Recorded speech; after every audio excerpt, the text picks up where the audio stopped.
Very unhappy about the economic situation in the country with regards to employment and, other issues as well. And that is the reason why Fix the Country garnered so much attention some few months ago when it started on social media as a protest. There had been arrangements to embark on a demonstration, but the police managed to secure an injunction against them, and it cited COVID as the reason. Fast forward, there have been instances where the police tried to also secure another injunction when the date was moved further, but they lost that case in court because the judge had indicated that that injunction they were trying to seek and extend was for the May 9th demonstration, and that date had gone by, and so they would have to bring in, a new injunction, request if a new date is set. And then eventually we found out that the police had, agreed to provide security for the Fix the Country conveners and demonstrators to embark on the protest, which is on the 4th. Initially, there had been calls for them to join the NDC demo that took place about a month or, a few weeks ago, and they were saying they were marching for justice. But the conveners came out and said that they will not join the NDC because this is not a political campaign. This is more of a cry of Ghanaians all across the country asking for things to be made better for every single person. And so they cited bias as one of the reasons why they would not join the NDC, because they are also to blame for the hardships that Ghanaians are facing. And so let's see what the update is, especially now that we're being told that COVID-19 is on the rise with the new Delta variant. How does this affect, the demonstration going forward? Joining me in the studio this morning, I have Richard Kwadwo. No, pardon me. I have Brownson Adati. He's joining me this morning. Good morning. And thank you for joining me. Hadi Yakubu is here as well. He's also very vocal when it comes to Fix the Country. And also, we have Okateche Afrifa Mensah. Good morning to all of you. How are you doing?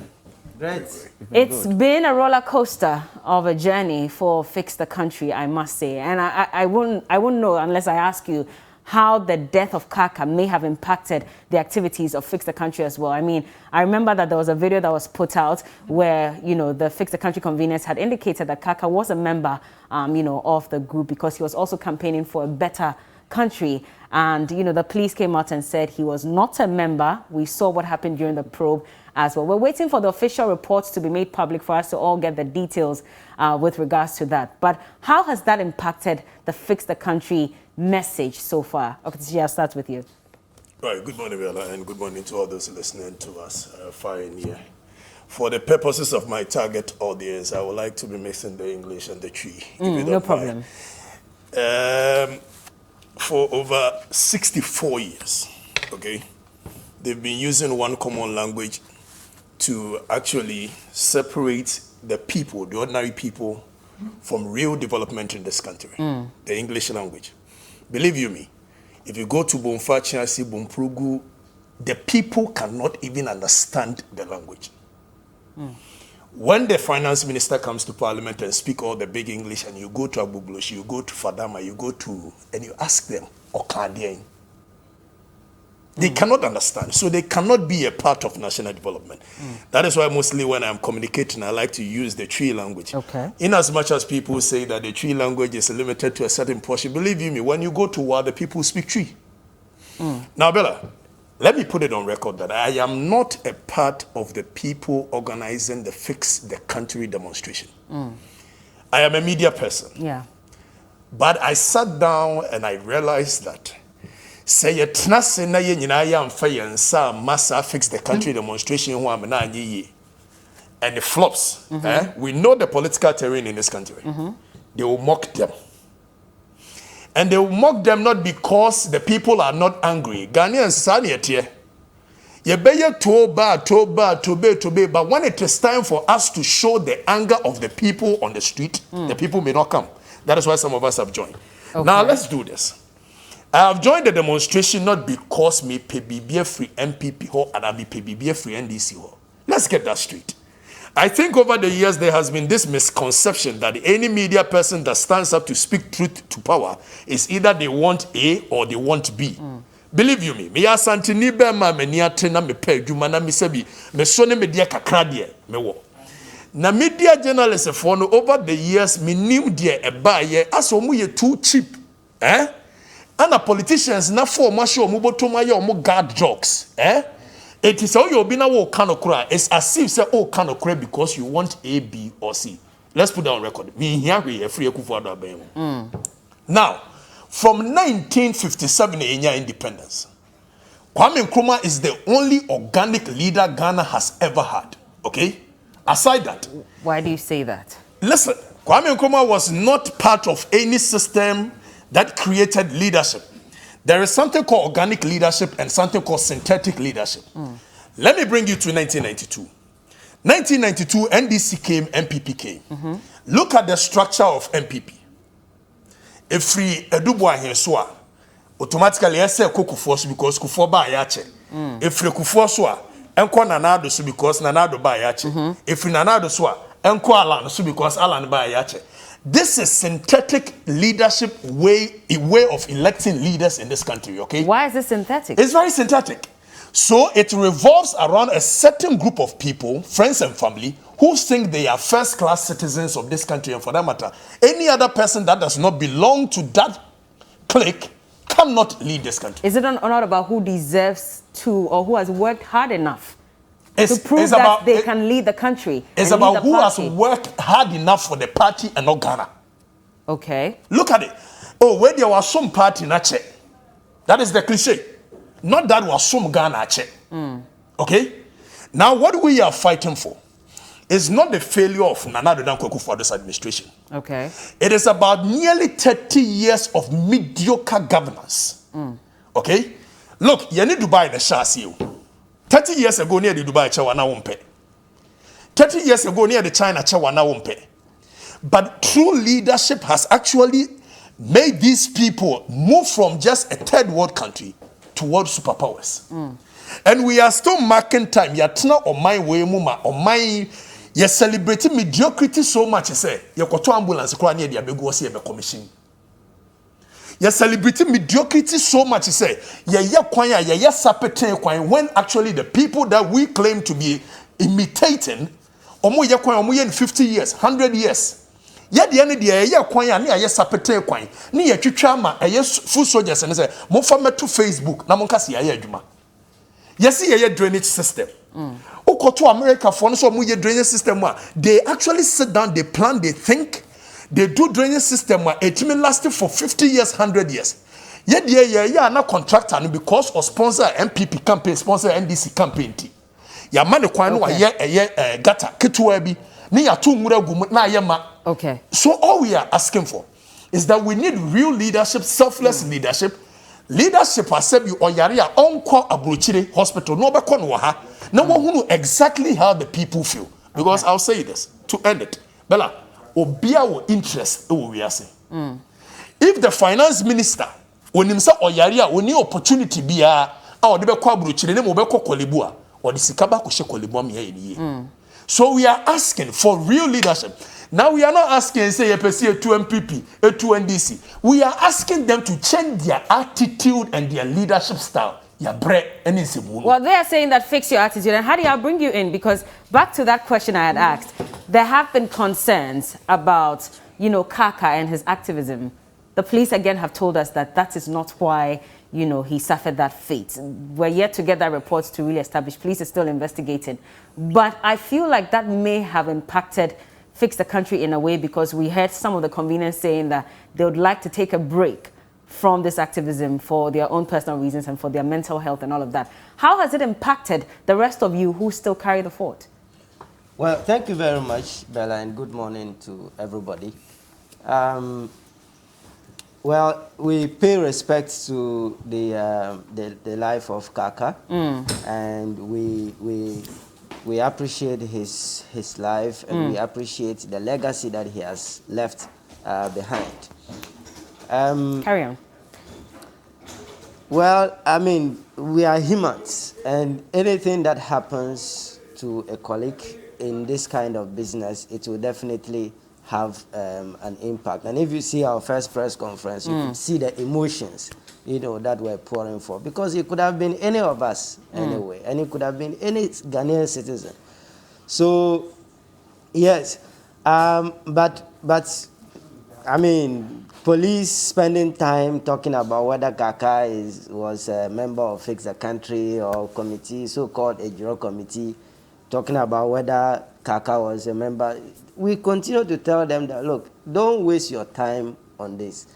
Fix the Country is not a group that has registered members with membership cards. It is a campaign, it is a cause that people identify with and use the platform to advance their desire for a better society. Yeah. That's all that it is. So if they set up a committee that is supposed to be investigating how come soldiers shot into an unarmed crowd, you know, killing people and injuring some, and then you spend precious time, if you're not criticizing the media, you are asking questions about Kaka's membership of Fix the Country, which actually does not have any membership. And you see, nobody even reached out to conveners of Fix the Country to ask how the structures of Fix the Country is or are, within which framework somebody could even describe Kaka as member or no member or part or no part. So all this is waste of time. And that has been the modus operandi of our people that we've called leaders over the last 30 years. Within the constitution that has given excessive powers to the elites who use those powers to steal our money, to steal our resources, procure luxuries for themselves, whilst the majority of the people are wallowing in abject poverty. So Fix the Country basically is to say that enough is enough. Young people of this country, we have been cheated enough. We have been cheated enough. And it is time for us to rise up and demand for a better society for ourselves and our children and their children. Otherwise, we will live here, keep complaining about bad roads and dilapidated school buildings and poor healthcare and all of that, and our children will come and suffer worse. We do not want that, and that is why we are asking everybody, come forth. That is just Wednesday. Obrasport is the starting point at 7 a.m. That's where the demonstration is started. It is a peaceful demonstration. Okay. We do not want anybody to come there and cause any mayhem or any violence. We are peaceful citizens. We are law-abiding citizens. When the police wanted to stop us, we went to court. That is the mark of peaceful, law-abiding citizens. But there's the other concern as well, COVID and the upsurge because of the Delta variant. And so a number of Ghanaians have been asking that, yes, we may want to join the Fix the Country demo, but with the upsurge of COVID, how protected are we? And how are you ensuring them as well that if they should join, they will be protected? Well, we've made provisions for COVID. In fact, when we started making all these arrangements, we reached out to public health professionals who became our advisors on how to try and manage the COVID situation.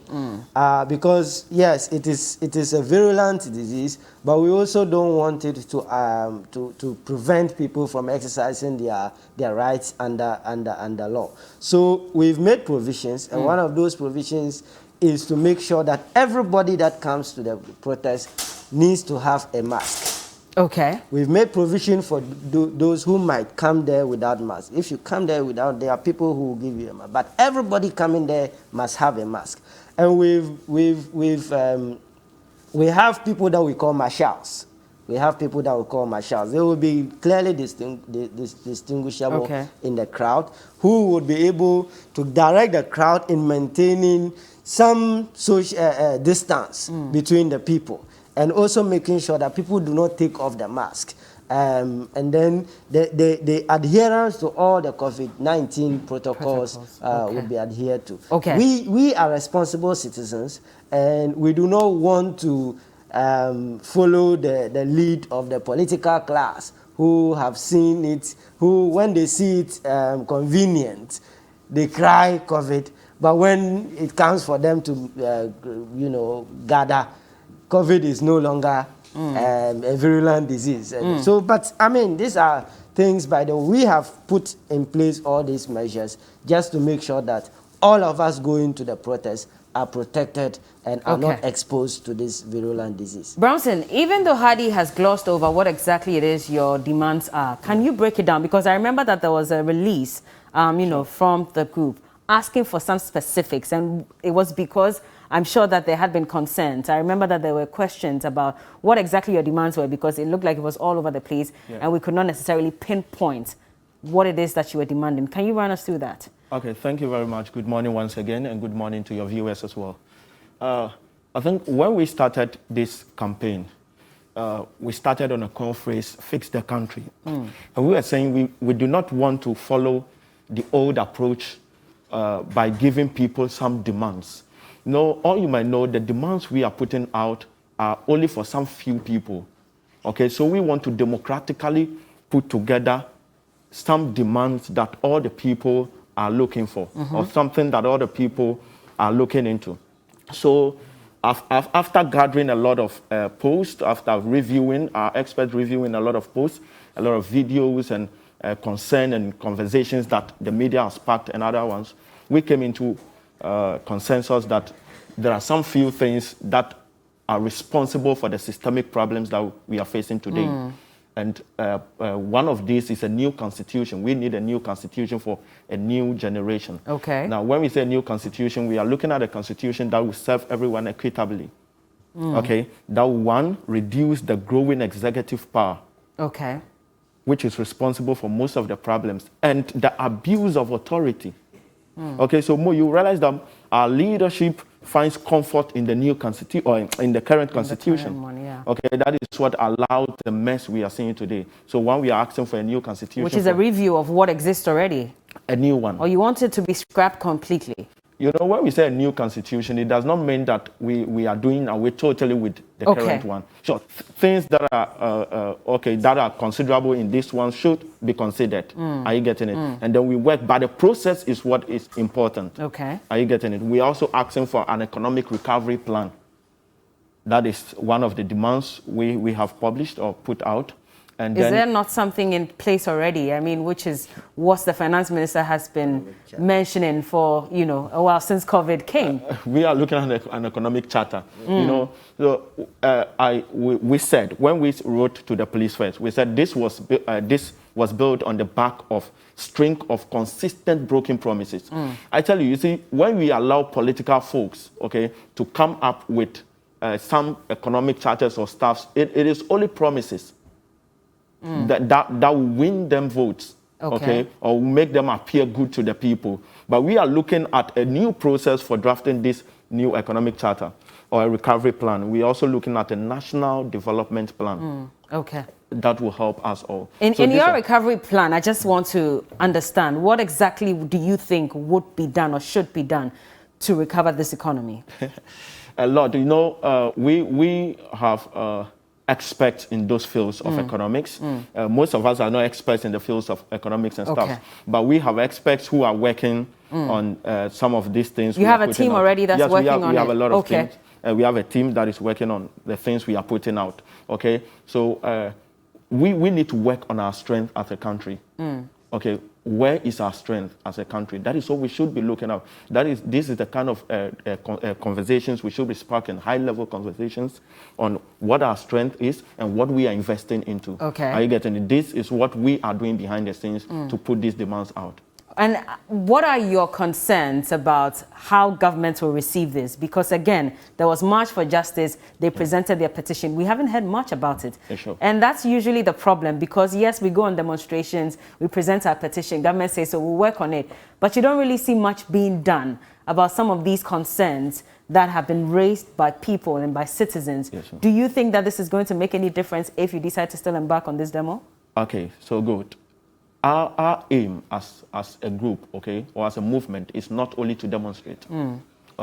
So I've always been stating that the demonstration is only one part of it, or a step towards the whole process. We are giving the people the voice to be able to speak for themselves, for leadership to know that, it is not some group of people, it is the citizens who who wants to register their displeasure. Now, with this first demonstration, we are not petitioning the government. We are not giving anything out to anyone, but we have processes after this demonstration. We have conversations we are going to spark. We have a lot of things to do. So after the demonstration is only to tell them that the people are not happy with the system. I see. But no petition will be presented to government? No petition will be presented to government. Okay. After this, we have a lot of processes to go through again.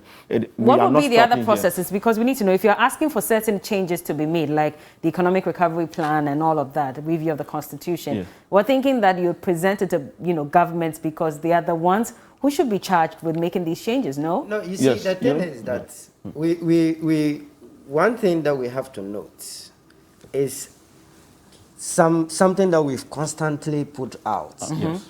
That, look, fix the country is not about just the current government.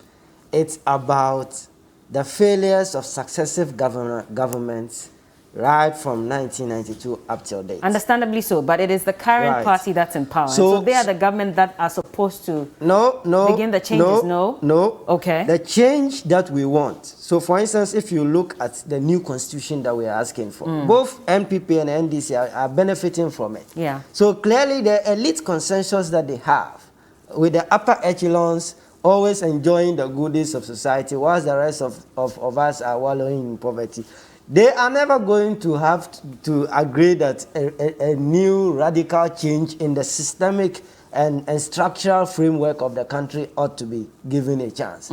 So whatever demands that we are making are demands that have come from the voices that we've gathered from the Fix the Country hashtag, concerns. Yeah. And it is now time to mobilize these voices on the ground so that grassroots power is brought to bear. You see, they always say that power belongs to the people. Yeah. Power belongs to the people. But the only way under the current 1992 Sakao Constitution for people to express that power is for them to vote for a particular political party and then wait until the next 4 years before they can do anything at all. So if one of the elected officers is not doing well, people have no options. And they have the power to do what they steal as much as they want. And NDC comes, they steal as much as they want, they go. MPP comes, they steal as much as they want, they go. So going to present petitions, I mean, as you yourself have said, petitions, what we are trying to do is something completely different. To Fix the Country a veritable platform upon which the mass support and mass voices and popular power is harnessed to bring about a change from the grassroots.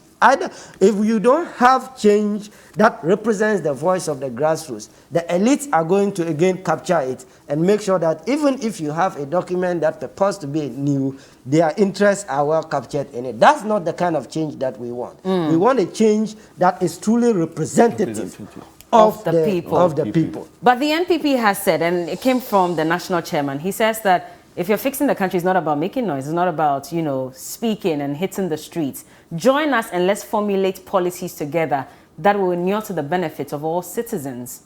So they've thrown that, but national chairman, he says it's not about talking, but he came to talk.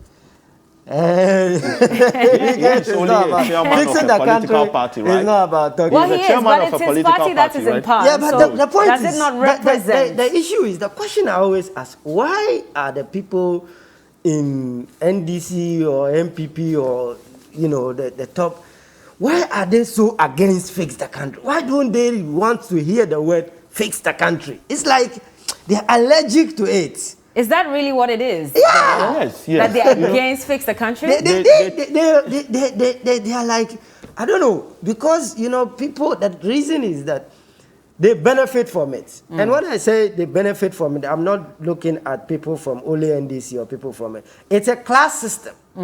So there are those who are privileged and the top, political class with their business associates and their people who are patronizing them. And then we have the rest of society who are marginalized and who are underprivileged. So those people at the top, they are benefiting from the rot. They are benefiting from the rot. That's how come even the work that was done by Prof. Raymond Tugoba and, you know, on constitutional review and everything. Yeah. What happened to it?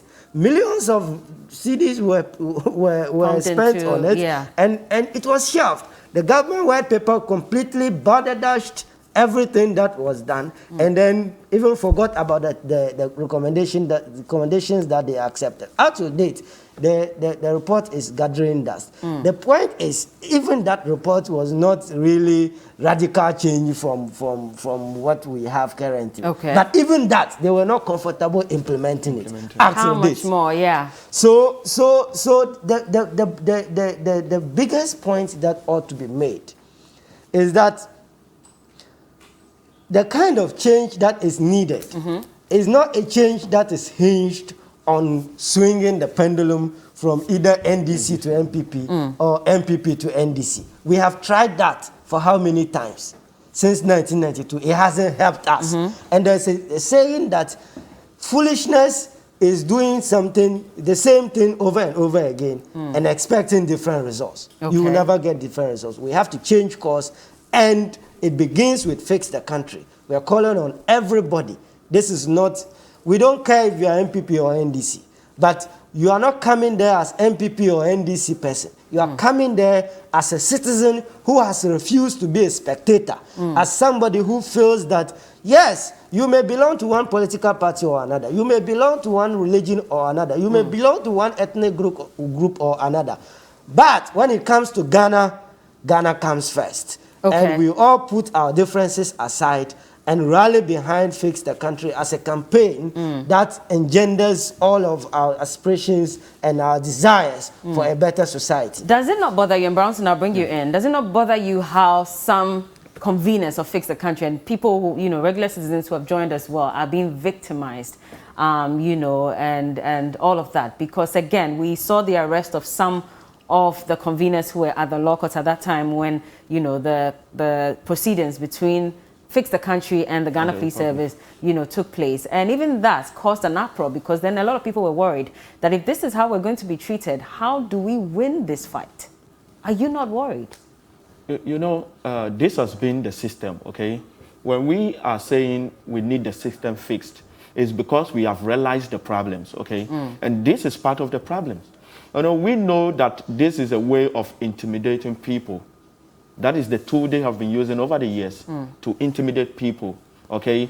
And I don't blame leadership much, because I think that is the system that has been created over the years, and the people has become part of the system, okay? To the extent that you realize that during elections, people build their hope on tribal alliance rather than better policies. Yeah. You get it? So I think we were not that worried, because we know that will happen. As an activist or as a revolutionary, you should know that you are not going to fight a simple battle. Yeah. Okay, and victimization is part of the problems or the battles you'll be fighting, in as much as you are fighting the real battle. So we were not worried. We were actually prepared for this kind of things, and that is what has kept us going. Some of your team members have taken a back, you know, they've gone to the back. I mean, they're worried, and Ifeodor is one of them. She put out a statement saying that she would want to take a break for a while. I'm not sure how long that would be, and whether she's still very active in the Fix the Country campaign. But I do hope that, you know, her mental health, which is why she took a break, I hope that is being addressed and she's fine. But that's why I'm asking you that. Does it not worry you? Because what if it gets to that point where people now start taking a step back because of how they're being victimized? That is what I'm saying, that it is not much worry, okay? Okay. Because we know that this has been the system. Okay. Okay, and it will happen.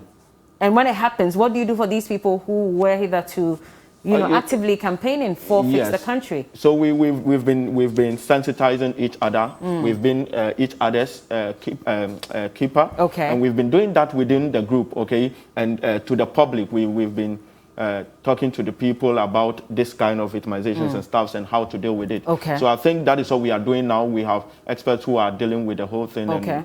And we are on course. What's the update on that arrest of, you know, some members of Fix the Country at the court? Yeah, I mean, that was just one of those tactics. And I think they were arrested, sent to the police station. Our lawyers were there. And then they were supposedly granted bail. Yeah. I'm saying supposedly because there was no official No charge. formal charge. So I don't know. And then, you know, they asked them to go and come back the following week, Monday. Okay. They went back there. There Nothing was happened? Nothing happened. Following day, nothing happened. Following day, So they've nothing stopped going. Yeah, I They mean, didn't it was call- just they a didn't call bogus. again. Yeah. it was I clearly- see. Yeah, so that was all. What was their real reason for the arrest, by the way? Oh, Okay, Abatani. I think they didn't You state were there any that reason. day, weren't you? Yes, yes, I remember was you there. spoke to the media Yes. on it. Yeah. They didn't give any formal complaint, charge, sorry. But when they came, when their men came, they said unlawful assembly. Okay, and I wonder what it means, that unlawful assembly means, because there were 12 people.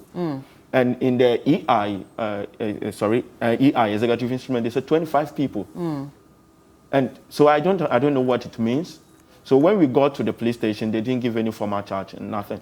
And so And that was has it. gone That's answered. down the... So this is happening on the 4th of August. Sure. Can you run us through the routes again and how early this will start? Absolutely. So we are starting at we expect to converge at 7 a.m. At Circle Okay. or Brassport. Everywhere in Accra that you are, Circle is sort of like the central point. So trotros from everywhere go to Circle. So just pick a trotro and come to Circle. Locate us at Obrasport. We will begin moving, and then we'll pass through the Kwame Nkrumah Avenue to Farisco traffic lights, towards Cocoa Board head office, through UTC to John Evans at Tamios High Street. Okay. And then we will end at the Independence. We'll end at the Independence Square. Okay.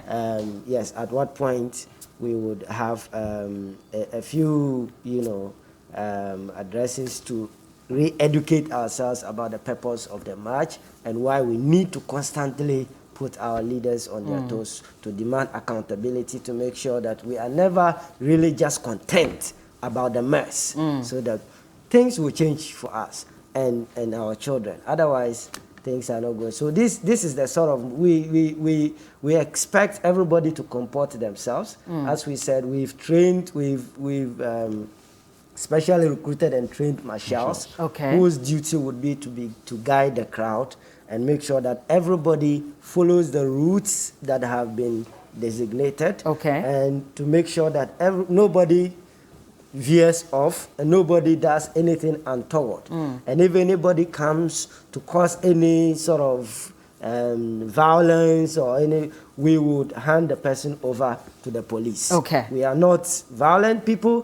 We are responsible, reasonable, law-abiding citizens of the country who just want the country to be fixed. Definitely, they just want the country to be fixed. And speaking of that, government has said recently in their media budget review that they intend to create 1 million jobs for the youth. And so they are listening to the cries of the youth and they are addressing it. What do you make of it? If they are listening to the people, then they should start conversations, okay, around what the people are calling for. You know, you've not listened to the people. You can't say you are listening to the people because you have not given the people the opportunity to speak. Okay, but are young people not asking for jobs, which is why they're saying we're Yes, they are that? asking for jobs, but you can't just say you are creating 1 million jobs. We've heard this so many times. Are you getting it? So we are not asking for promises. Okay. We are asking for policies and interventions that will work better. And this is not an intervention. The youth bank, all of that, it's not. They are just promises. We've not seen them. All right. Well, Bronson says they are just promises, but well, this conversation is about Fix the Country. The demo is happening on the 4th of August, which is just 2 days away. It's a holiday, by the way, Founders Day, and so we're looking forward to as many Ghanaians who have been voicing out their distaste with, the situation in the country